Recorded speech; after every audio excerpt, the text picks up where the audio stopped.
In today's video, I'm going to show you how to add an admin team member to a Google Analytics GA4 property. Start by signing in to your Google Analytics dashboard. Once you're inside the correct analytics account, look down to the bottom left corner and click the gear icon to open admin. In the admin area, choose the access level you want to manage. For access to just one specific GA4 property, select Property Access Management.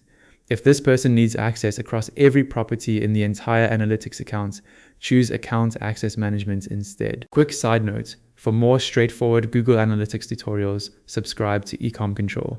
Now in the top right corner, click the blue plus icon and choose Add Users. This opens the invitation screen where you can add your team member. Enter the email address associated with their Google account.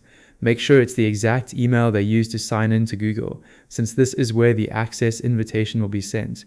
Next, assign their role. Select Administrator if they need full control of the property, including the ability to add or remove other users.